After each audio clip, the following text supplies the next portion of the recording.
विकास एवं तकनीकी के इस युग में इंसान इस कदर आगे बढ़ गया है कि वह संसाधनों का दुरुपयोग अपने ऐशो आराम के लिए करता जा रहा है तथा आने वाली पीढ़ी के लिए यह एक प्रश्न चिन्ह लगता दिख रहा है।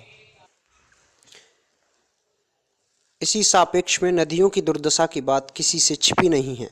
प्रधानमंत्री मोदी द्वारा चलाए गए गंगा तथा यमुना सफाई अभियान इस बात की पुष्टि करते हैं। बात करते हैं दिल्ली की यमुना की। यमुना एक प्राचीन नदी है जो मरणावस्था में पहुंच चुकी है। पुराणों में यमुना को सूर्य की पुत्री तथा यम की बहन कहा जाता है। यमुना कृष्ण की प्यारी ब्रज की दुलारी है। यमुना हिमालय के यमुनोत्री से निकलकर प्रयाग में गंगा नदी से मिल जाती है। हरियाणा के हथनी कुंड बांध से यमुना का 98% जल रोक लिया जाता है और बचा हुआ पानी दिल्ली की तरफ प्रवाहित होता है।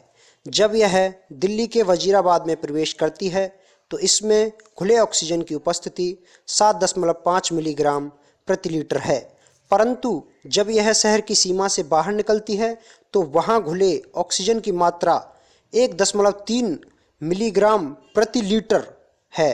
इससे हम यह अनुमान लगा सकते हैं कि यमुना के पानी की दशा क्या है।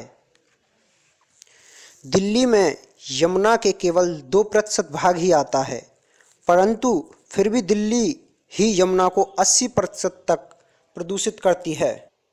यहाँ ऐसा प्रतीत होता है कि वह शहर का एक नाला है जिसमें दिल्ली शहर के 18 नाले यमुना में जा समाते हैं।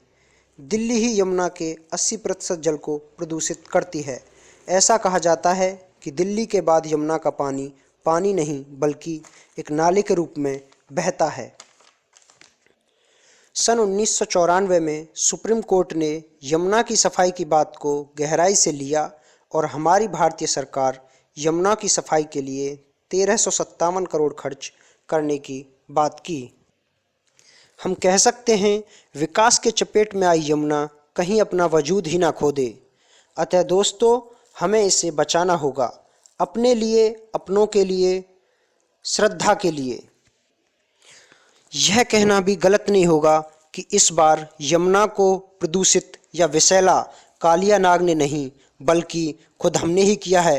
अतः जिम्मेदारी भी किसी भगवान या अवतार की नहीं बल्कि इंसान की ही बनती है। लास्ट में ऐसा ही बना।